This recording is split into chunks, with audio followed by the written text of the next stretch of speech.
तर संसद भवनाच्या भोवती अरे अरे 75,000 आंदोलक जमल्याची माहिती देखील सध्या समोर येते आहे. सौरभ दास हे जे पी नड्डा यांच्या भेटीसाठी गेलेले होते, मात्र आम्हाला केवळ 10 मिनिटांची भेट जे पी अश्रुधुराच्या नळकांड्या म्हणतो त्या सोडण्यात आलेल्या आहेत। आता जर आपण पाहिलं तर पोलिसांनी इथल्या जमावाला पांगवण्यासाठी अश्रुधुराच्या नळकांड्या फोडलेल्या आहेत आणि या अश्रुधुराच्या नळकांड्या फोडून इथल्या आंदोलकांना हटवण्याचा प्रयत्न हा पोलिसांकडून केला जातोय। जर आपण पाहिलं तर मोठ्या प्रमाणावर आंदोलकांच्या विरोधामध्ये पोलीस आक्रमक झालेले आहेत असं आपण पाहू शकतो। व्हिडिओ जर्नलिस्ट अजित चाकोसह सोमेश कोलगे, एबीपी माझा, दिल्ली। तर नवी दिल्लीमधली ही दृश्य आपण बघतोय। अश्रुधुराच्या नळकांड्या फोडल्या जात आहेत। अजूनही हा मोर्चा संसदेपासून 150 मीटरच्या अंतरापर्यंत येऊन धडकलेला आहे।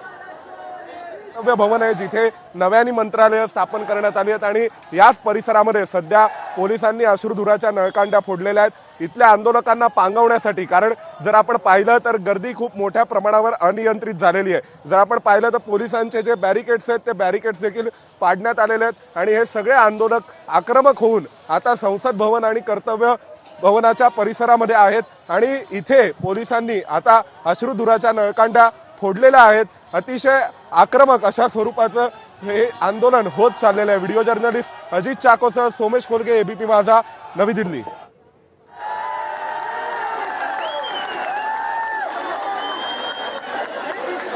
की अश्रुधुराच्या नळकांड्या पोलिसांनी फोडलेल्या आहेत। नुकत्याच आंदोलकांना नियंत्रित करण्यासाठी म्हणून पोलिसांनी अश्रुधुराच्या नळकांड्या फोडलेल्या आहेत। जर आपण पाहिलं तर आता इथे खूप मोठ्या प्रमाणावर हे सगळे आंदोलक प्रचंड आक्रमक झालेले आहेत। जर आपण पाहिलं तर हे बॅरिकेड सुद्धा इथे पाडण्यात आलेले आहेत आणि आंदोलकांची गर्दी नियंत्रित करण्यासाठी म्हणून पोलिसांकडून अश्रुधुराच्या नळकांड्या फोडल्या जात आहेत गर्दीला पांगवण्यासाठी। Video journalist